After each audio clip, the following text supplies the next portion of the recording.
বিশ্বনবী জিহাদের ময়দানে যাবেন, তোমাদের যার যা সামর্থ্য আছে মসজিদে নববীতে নবীজি নিজে তার রুমাল বা চাদর বিছিয়ে আছে, ওখানে একটু দিয়ে আসো। সাহাবীরা যে যা পারে এসে দিচ্ছে। হযরত ওমর তার সম্পদের 2 ভাগের 1 ভাগ দিয়ে দিয়েছে। হযরত ওসমান তার সম্পদের 3 ভাগের 1 ভাগ দিয়ে দিয়েছে। আবু বকর সিদ্দিক রাদিয়াল্লাহু তাআলা আনহু বাড়ি থেকে বের হবেন, যতটুকু সম্পদ ছিল ততটুকু তো নিয়েছে। চুলার ভেতরে কিছু ছাই ছিল, ওগুলো তিনি স্ত্রীকে বললেন যে বেঁধে দাও।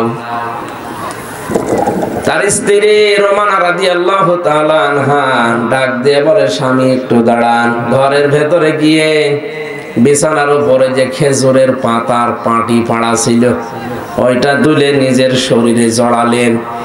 পরনের কাপড়টা খুলে ভাঁজ করে স্বামীকে দিয়ে বললেন, বেলাল ঘোষণা দিয়েছে নবীজি নিজে তার চাদর বিছিয়ে বসে আছে, কিছু না কিছু দেওয়া লাগবে।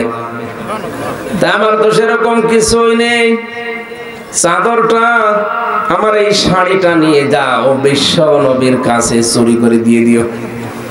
সাহাবায়ে কেরাম জিহাদের ময়দানে হয়তো অনেক সময় ক্ষত বিক্ষত হবে, ব্যান্ডেজ করার জন্য পুরাতন কাপড় লাগে, আমার এটা ছিঁড়ে কাজ চালাবে। বিশ্ব নবীর পেছনে বসে হযরতে আবু বকর দিয়ে দিলেন। হঠাৎ নবীজি আকাশের দিকে তাকিয়ে দেখে লক্ষ লক্ষ ফেরেশতারা হযরতে জিবরাইল সহ নামছে, সবার পরনে খেজুর পাতার পাটি। নবীজি ডাক দিয়ে বলে, জিবরাইল এ দৃশ্য কি অবস্থা তোমাদের? ফেরেশতা বলে, ইয়া রাসূলুল্লাহ আপনি কি আবু বকরের ঘরের খবর জানেন? বলে, কই কিছুই তো বলে না আমারে। আজকের এই ময়দানে কে কি দিয়েছে আপনি একটু খবর নেন তো। বিশ্বনবী জিজ্ঞাসা করলেন ওমরকে, আব্দুর রহমান বিন আউফকে, ওসমানকে, আলীকে, সবাই যার যার মতো করে বলেছে।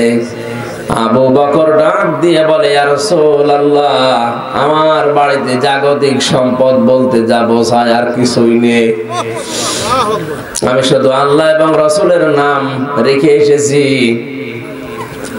আমার বাড়িতে এখন আল্লাহ আর নবীর নাম ছাড়া কিছুই নেই, সোলার ছাই পর্যন্ত আমি নিয়েছি যে ব্যান্ডেজের কাজে লাগবে এই বলে।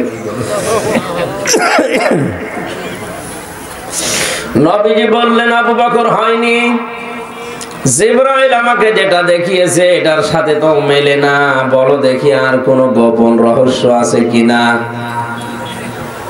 সিদ্দিক আকবর বলে, ইয়া রাসূলুল্লাহ আমি আসার সময় আমার স্ত্রী উম্মে রোমানা তার নিজের পরনের শাড়ি পর্যন্ত খুলে ভাঁজ করে প্যাকেট করে আমাকে দিয়েছে, যেন সাহাবীদের ক্ষত বিক্ষত জায়গায় পুরাতন কাপড় হিসাবে ব্যান্ডেজে কাজে লাগে। খেজুর পাতার পাটি পড়ে আছে, সেরকম পোশাক আর ঘরে নেই। জিবরাইল বলে, ইয়া রাসূলুল্লাহ এই কাজটা আল্লাহর এত বেশি পছন্দ হয়েছে, আজকের এই দিনে আসমান জমিনে যত ফেরেশতা আছে আল্লাহর কাছে আজকের দিনের জন্য সব ফেরেশতাদের পছন্দনীয় পোশাক হচ্ছে এই খেজুর পাতার পাটি।